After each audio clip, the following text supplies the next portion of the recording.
Salve, salve! Criptomilionários! Sejam muito bem-vindos aqui a mais um Informanax, nosso papo da semana. Galera, 3/3 de 2023, excelente sexta-feira para todo mundo. Hoje temos uma pauta aí um pouco mais tranquila, né? Temos alguns dados também macro importantes para sair no dia de hoje. Um específico que deve movimentar o mercado bastante, tá? E que tá, assim, de certo modo... grande parte dos investidores sim estão esperando, que é o PMI, né, o índice de produção industrial, que deve sair daqui a pouquinho, tá? Daqui a pouquinho, meio-dia, né? Galera, a gente tem algumas notícias separadas que pra vocês aqui muito legal, que é da parte do Jack Dorsey, que começa a apostar em uma implementação da segunda camada do Bitcoin. Temos investidores brasileiros que declararam mais criptomoedas em janeiro de 2023 do que nos últimos 7 meses. E temos aí as vítimas da Mt. Gox vão conseguir desbloquear uma parte, tá, dos seus bitcoins que foram travados na época da perda. Temos também carteira da Bryce Company movimentando 750 mil reais aí logo depois que a APF vai atrás deles. E a gente tem, por último, uma empresa aí que prometia 100% de lucro, tá? 100% de lucro, que vai começar a pagar R$1 milhão aí para cobrir os danos que ela criou. Tudo isso aí, como sempre, logo depois da nossa vinheta. Vamos para ela.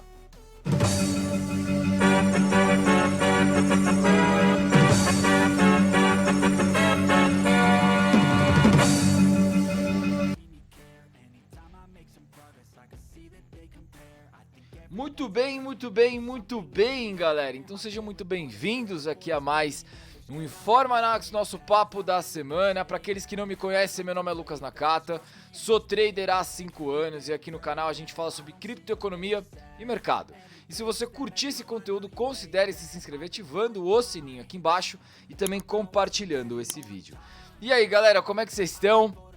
Sexta-feira, hein? Chegou aí. O dia mais aguardado da semana. E rapaziada, temos algumas coisas aí pra conversar hoje, tá? Bom, da agenda macro, né? Vamos começar aqui pelo mundo como sempre. Depois a gente dá uma estreitada aí pra terras tupiniquins, que tem algumas coisas legais aqui pra falar pra vocês, tá? Bom, galera, temos aí então, né, na parte de notícias macro, alguns dados macro mais importantes, né? O PPI, aí, a inflação de preços ao produtor na zona do euro de janeiro, que deu uma boa caída, né? A gente teve o conglomerado aqui que também deu uma caída, né? Foi bem acima das expectativas do mercado, que estavam 17,7%, o atual foi 15%, né? Então a inflação de preços ao produtor está caindo, o que é bom, tá? É um bom indicador aí para antecedente, né, a taxa de inflação, que deve dar uma repercussão aí boa aí no próximo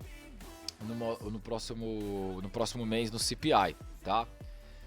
Aqui também em terras tupiniquins, né, a gente tem também o índice de preço ao produtor, que é o PPI de janeiro, né? O atual aí também veio menor, né, do que o anterior. Excelente resultado, tá? Excelente resultado. Ainda a gente tá pegando alguns efeitos, né, querendo ou não, da política aí do outro governo. Mas, pô, excelente, né? A gente veio bem menos aí do que anterior. Não tinha um consenso ainda pré-definido para Terra Tupiniquim, mas a gente tinha, assim, aí teve efetivamente uma redução, que foi muito bom, tá? Ainda tá para sair, tá? O S&P Global Service, né? O PMI aí de fevereiro. Então, delimitando, né, o índice de produção industrial para serviços aqui nas terras tupiniquins, que é também um indicador que vai dar uma puxada, vai dar bom parâmetro aí de como é que vai ser, pelo menos o mês de fevereiro. Temos também o PMI, né? O índice de produção não manufaturada lá nos Estados Unidos, que saem ao meio-dia. Esse sim deve movimentar o mercado, tá? Esse sim deve movimentar o mercado. O consenso do mercado é de 54,5. Vamos ver se a gente efetivamente tem essa redução. Se a gente tiver uma redução bem mais fraca do que o mercado está precificando, provavelmente a gente vai ver S&P 500 caindo, tá? Provavelmente a gente vai ver S&P 500 caindo. Vale lembrar que a gente está numa situação um pouquinho chata, né, no S&P 500, visto que a gente está quase que sendo comprimido pelas médias.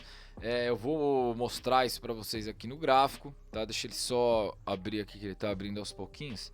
O PC está um pouquinho lerdo hoje. Mas vocês vão ver que o preço do S&P tá bem espremidinho assim, ó, tá? Então, a galera, os investidores vão ficar de olho aí pesado, pelo menos no PMI, que é um importante indicador, né? A gente tem também a parte de serviços aqui, que ela puxa de certa forma, mas não é tão pesada como o índice de não manufatura, né? Então, de produtos não manufaturados. Ó, o que eu queria mostrar para vocês. A gente tá bem comprimido, né? A gente chegou efetivamente ontem a retestar aí a zona delimitada, né, previamente, que eu tinha estabelecido aqui, que era os 3.900, né? Chegamos aqui a encostar quase na zona, né? E agora a gente pega no terceiro toque dessa linha de tendência de alta uma boa volta de compra, tá? O que isso nos indica? Bom, a gente sabe, né, que a gente tá efetivamente tomando uma perda, né, de força desde os últimos dias, das últimas semanas aqui, né? Se a gente colocar aqui no gráfico semanal fica até mais fácil de ver, ó. Vocês conseguem ver a divergência aqui? Fica fácil, né? Ó. Preço subindo, indicador descendo, né?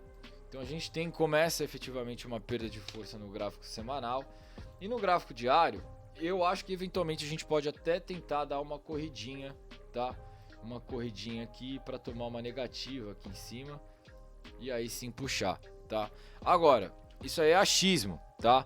Tá vendo que a gente está sendo comprimido pelas médias aqui, ó?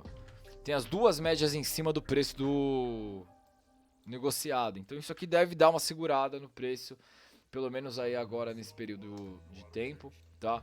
Deve dar um respiro aí para os comprados, porque a gente tá caindo em algumas ações há 9 dias seguidos, como é o caso da Microsoft, que quando costuma cair de 9 a 10 dias seguidos, a gente tem aí um retorno nas médias, a gente tem um retorno aí para um retorno de respiro no gráfico, e a gente deve estar tendo isso aí mais ou menos nessa faixa aqui dos 4.000 pontos, tá? Então eu ficaria de olho nesse quesito, tá bom? A gente tem mais alguns discursos do Fed já no período da tarde também, tá? Não vai ser, eu acho que ele não vai ser tão pesado, né? Mas ele também deve começando a dar indícios aí o que vai acontecer para as próximas reuniões, tá? Bom, já para ver as tupiniquins, né, galera? Então, para a parte do Ibov, aí a gente tem o Ibovespa, né, fechando bem feio ontem. Tá, olha, eu não vou nem deletar para falar que eu não sou trouxa, né? Ó, se liga, foi perfeita. Fala a verdade, foi ou não foi? Foi perfeita, né? Fizemos o reteste na média, voltamos a descer com tudo. E agora os 101.000 pontos para mim ainda é o próximo alvo, tá? 101.000 pontos para mim é o próximo alvo do Ibovespa, onde que a gente vai efetivamente decidir se a gente vai, cara, talvez, né, vir para cá e retestar, ou se efetivamente a gente perde aqui as pregas e cai mais, tá? Acho que é importante ficar de olho nisso aí, visto o movimento recente que o Ibovespa tá fazendo, tá? Bom, galera, um negócio que é importante, que eu acho que é importante a gente comentar aqui, tá? É que a Tebet, né, os políticos, nossos amigos aí, né? Ela disse que eles querem um gesto positivo no Copom na próxima reunião, tá? Vem ela abrindo aspas aí, né? Não queremos nenhuma generosidade, mas um gesto positivo a favor do Brasil na próxima reunião do Copom, tá? As falas aí, tanto por parte do governo, né, sobre a necessidade da queda dos juros, tem tido um efeito contrário na curva de juros futura, né? Com isso, a parte mais longa da curva de juros subiu 10 pontos base, enquanto a curta, né, a parte mais curta dos juros, que são as mais recentes, né? Então, DI futuro aqui, ó, 25, DI futuro de 2024 e tal, a gente tem aí uma subida um pouco mais, uma descida, desculpa, um pouco mais neutra, né? Que a gente teve ele cedeu um pouquinho aí de 5 BPS, que é 5 pontos base, né? Nada demais. O DI de 10 anos fechou aí em 13,6 e a NTN-B aí de longa inflação, tá? Chegou aí a 6,5. Galera, não adianta marretar os juros à força. O mercado ele tem que decidir os juros por conta. A gente tem aí diversos problemas em relação ao arcabouço fiscal, orçamento fiscal, né? E responsabilidades que a gente está tendo aí no governo atual, em que podem piorar a situação do momento, tá? Eu não acho que isso aí vá efetivamente ter... Não adianta marretar os juros à força. O Banco Central ele não pode controlar taxa de juros de uma forma política para favorecer o governo de um político em específico, né? A gente sabe bem disso, mas é o que mais acontece. Mas vamos ver. Assim, eu acho que de qualquer maneira, assim, os juros ele tá alto, né? Podia dar uma baixadinha? Podia. Até eu comentei com o pessoal da mentoria que isso aí a gente poderia estar vendo os juros aí no final do ano, mais ou menos em torno aí de uns 11 e pouquinho, coisa do tipo, mais para agradar o governo, né, do que efetivamente ter uma mudança significativa, tá, nos juros. Outro ponto que eu acho que é importante a gente comentar, eu sei que a gente não comenta muito sobre petróleo aqui, mas isso é um negócio importante, né?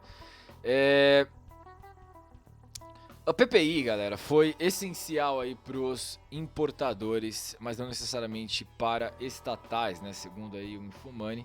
Eu não sei se vocês viram, né? Mas vai voltar os tributos aí em gasolina, ainda bem, né? Porque não tinha como, na realidade, o preço segurar do jeito que estava segurando. Isso é ruim para as petrolíferas, né? Isso é ruim para as empresas. Não tem como, né? Não tem como. E isso é um negócio que está dando muito bafafá agora, né? Isso vai agora ser revertido para a ponta do consumidor, né? Ou seja, vai ficar mais caro de qualquer maneira o preço da gasolina. Não tem como você tabelar preços em relação a um mercado em que ele é necessariamente precificado em dólar, que é o que a gente está falando sobre gasolina, né? Sobre petróleo. Se acontece as movimentações que o governo hoje quer fazer em relação à precificação, né, estabelecimento de preço, controle e exoneração tributária, a gente vai ter uma disparada, vai ser muito difícil aí conter não só a inflação, mas também como os preços de petróleo que pressionam a inflação, né? Então, sobre isso, galera, eu acho que a gente tem que ficar bem de olho, tá? Movimentações populistas nesse quesito só indicam ainda mais para mim sobre o fator de compra em cima de Bitcoin, tá? Pelo menos pelos próximos 4 anos, pelos próximos 2 anos aí, eu boto sim o Bitcoin como uma maneira excelente, não só de fuga, tá? Mas também de proteção patrimonial, tá bom? Dólar, né? Nem se fala, sempre falo pra vocês, a probabilidade aí de dolarização de capital. Beleza até aí?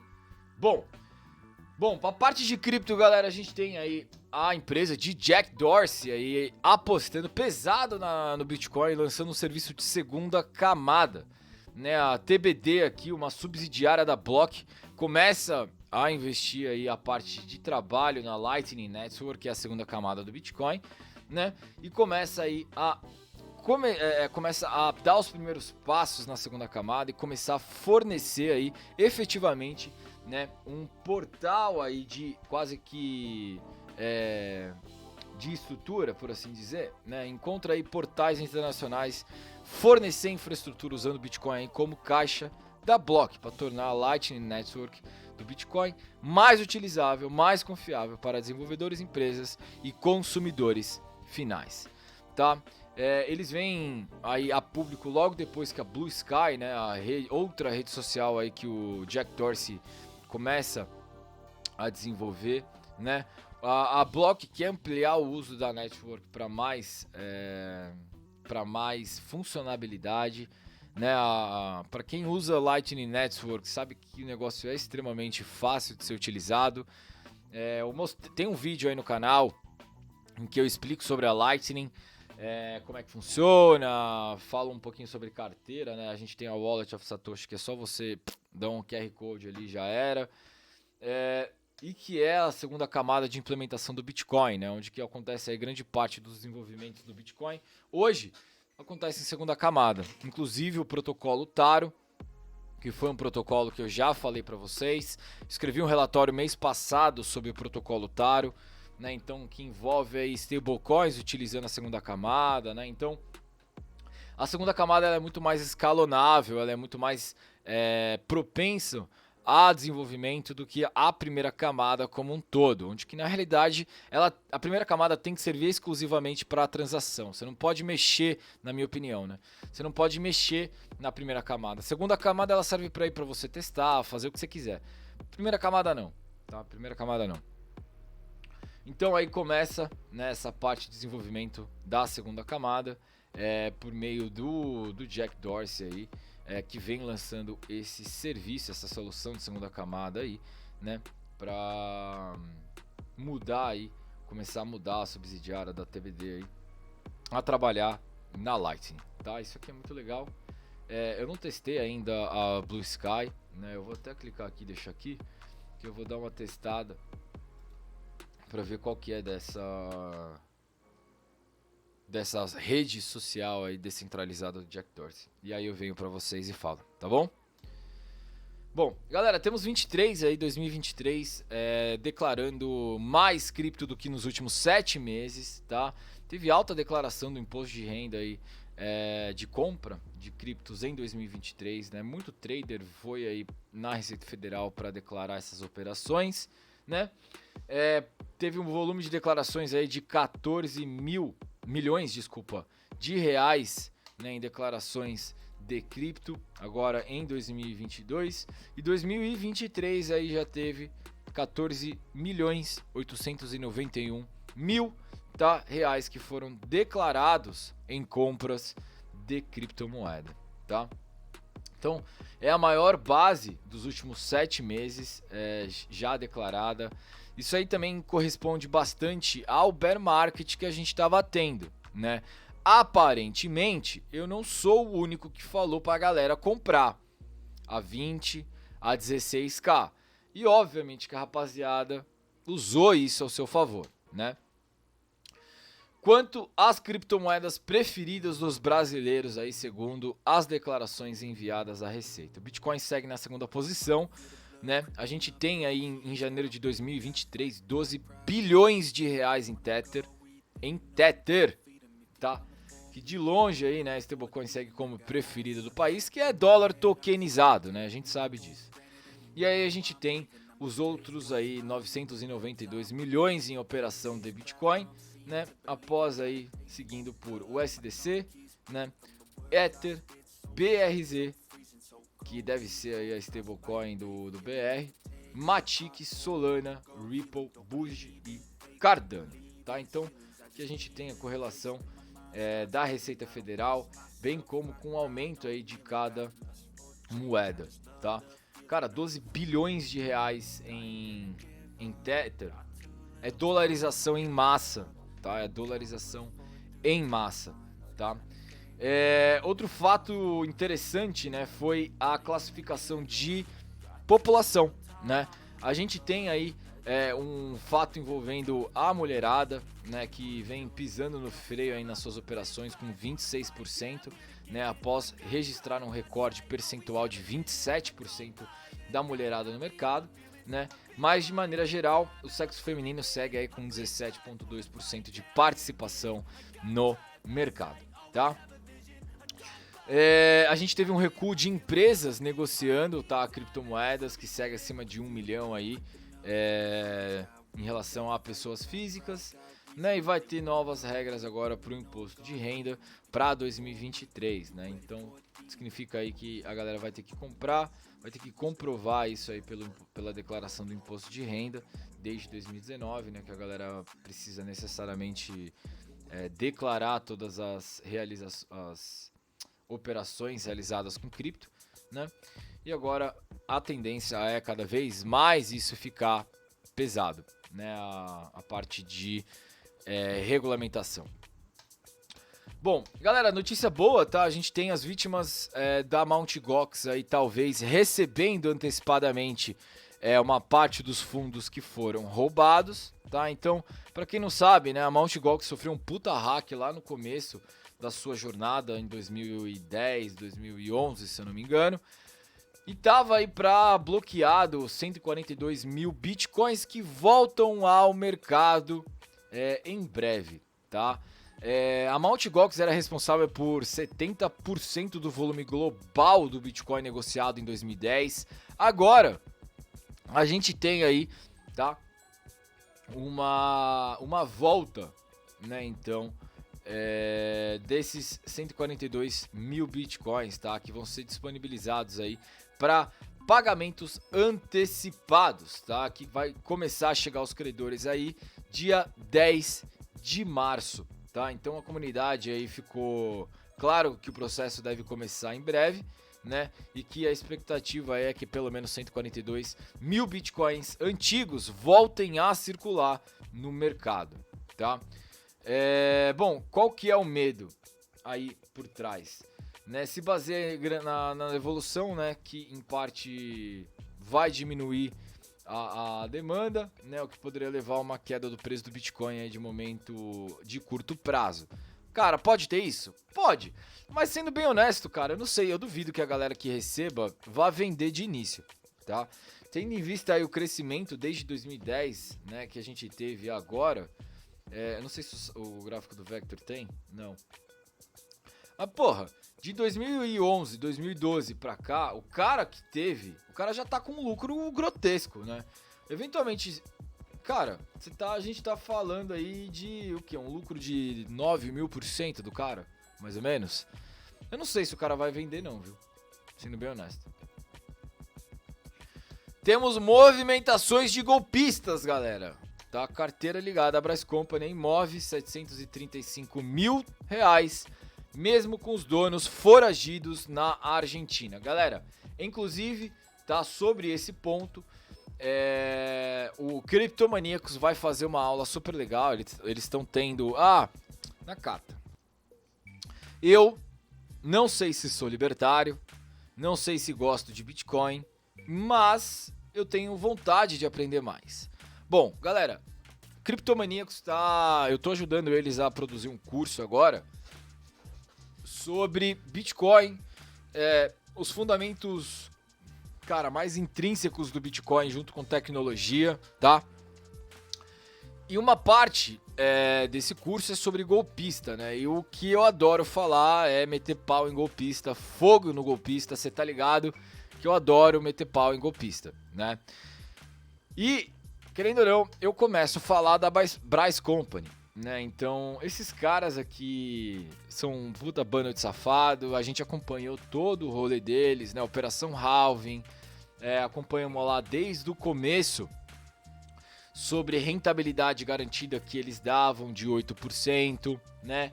Então, tudo isso aí que foi um grande esquema, né? Um grande esquema. Inclusive, tem um vídeo deles falando que fizeram 83% num ano, fizeram 83% no segundo ano. Porra, cara, isso é muito foda, né? Muito foda. Então, eles movimentaram aí a carteira agora, né? Tiveram a suspeita, ou seja, o dono, né? O Antônio Neto Ex e a Fabrícia Farias aí, que estão foragidos, que é o casal, movimentaram aí esse dinheiro aí, 735 mil, que estava em uma das carteiras da Bryce Company.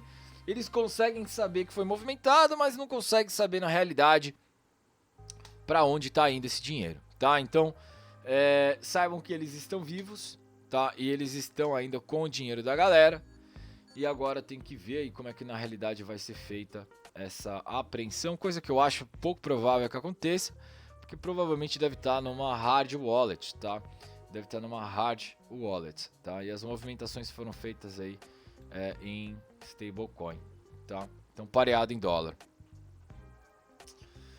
Bom, e por último, galera, a gente tem aí empresa que prometia 100% de lucro com o Bitcoin, vai começar a pagar aí agora R$1 milhão para cobrir os danos, tá? Então a empresa aí Bitcompras, né, de Natal, cara, Natal, Rio Grande do Norte tem bastante, né, cara, golpe, é incrível.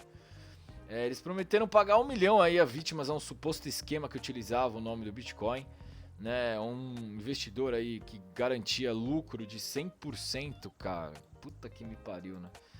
Segundo o órgão, aí, a empresa confessou o fato de que se adequem a um crime de estelionatário, né? Vai pagar R$1 milhão aí para cobrir os danos. E aí veio a público dizendo aí que vai apurar o possível da ocorrência do crime contra a economia popular e blá blá blá blá blá blá. Enfim, foram 600 mil aí para pagar eventuais vítimas da Bitcompras. Cara, o golpe tá aí, galera. O golpe está aí. Me fala como é que você recebe um lucro de 100%, velho. Porra, se eu achava o bagulho da Bryce Company ridículo, do cara ofertar 8% ao mês, imagina um cara que fala, eu vou te dar 100% de lucro. Porra, você tá de sacanagem, né? Galera, engenharia social, ela é sempre a mesma. Ela é sempre a mesma. Ela possui características separadas, mas grande parte disso é um bando de safado, tá? É um bando de safado tentando aí pegar os seus satoshis, pegar aí a sua grana de maneira geral, tá? Você que tá financiando essa merda, sabe aquele... Eu lembrei daquela passagem pelo filme do Tropa de Elite. É você que financia essa merda, sabe, do Capitão Nascimento? Porra. Galera, não caia no golpe. Não caia no golpe. Se é muito bom pra ser verdade, cara, não caia no golpe. Não caia no golpe. Tá, Não deixem a ganância pegar vocês, tá? Bom, pro preço, galera. Preço do Bitica aqui, ó. A gente tem, cara, finalmente, caralho, a divergência dando playout nela, né? A gente teve a primeira redução aqui de preço. Vamos ver agora se a gente vai buscar essa liquidez aqui embaixo ou se a gente vai buscar a segunda liquidez aqui nos 19k, tá? Buscar liquidez a gente já está a caminho de buscar essa liquidez. Fico feliz que mais uma vez aí eu tenha puxado. Não consegui puxar como um todo aqui, né? Essa busca pela liquidez aqui, que foi só até aqui, né? Mas vamos ver agora se essa liquidez vai ser segurada na média de 80, tá? Que é essa média aqui, ó, vermelha, né? A 21.500, que deve dar uma segurada de preço, efetivamente, tá? Se a gente vai fazer isso aqui, ó, aí pra galera que mais curte análise clássica, né? Vai falar assim, pô, olha só, um ombro, cabeça, ombro. Possivelmente a gente tenha isso aí, se a gente realizar esse cenário, tá? Esse cenário. Então ficarei de olho só nesse primeiro momento. A força do Bitcoin, como eu falei aqui durante esse período todo, tava fraquejando, né? Tava perdendo potência de compra. Eu tô olhando, galera, tá? Principalmente pra cá e pra cá. Muito mais pra cá do que pra cá, tá? Posso estar errado? Posso, né? Mas eu acho que efetivamente a gente volta pros 18k. Então, é achismo mesmo, tá? Achismo. Mas eu tô olhando muito mais para 18, 20 mil dólares do que para 21.500, tá? Eu acho que vai ter uma busca pela liquidez aqui. Tem muito stop aqui, ó. Aqui e aqui, ó. Tá? São dois pontos que a galera tá muito presente ali. Então, eu procuraria estourar esses 2 stops aqui para puxar uma liquidez aqui para os 19, né? E efetivamente começar a decidir o que eu quero fazer, tá? Se isso acontecer, o Ethereum vai junto, tá? Se isso acontecer, o Ethereum vai junto. A gente deve estar vendo aqui o Ethereum rompendo essa parte, aqui onde também deve ter grande parte da massa dos stops, devem estar aqui a 1.400, tá? Para puxar uma liquidez aqui para baixo, né, em relação aos 1.300 e pouquinho, 1.300 e pouco, tá? Bom, isso aqui é para Ethereum e para Bitcoin, tá bom? Bom, galera, basicamente por hoje é isso, tá? Não tem muito mais o que a gente possa falar. Hoje, sexta-feira, deixa eu ver, tem algum recado? Domingo tem a nossa live, como sempre. Acho que é isso, galera. Bom, rapaziada, né? Então não esqueça de deixar o seu like, como sempre, né? Para ajudar o Nax a levar esse conteúdo para mais pessoas. E, rapaziada, é isso, tá? Espero que vocês tenham curtido aí mais um Informa Nax. A gente se vê no domingo, tá, galera? Domingo eu tenho mais coisa legal para mostrar para vocês, tá? Eu tô preparando um aulão bem legal para domingo, beleza? Bom, galera, espero que vocês tenham curtido. Deixa seu like e a gente se vê domingão às 6h30 da tarde, como sempre, pra gente juntos aí tá trabalhando mais uma vez, olhando esse mercado louco aí que é o mercado de cripto, tá bom? Bom, galera, então eu fico por aqui, espero que vocês tenham curtido, um forte abraço, valeu e tchau, tchau!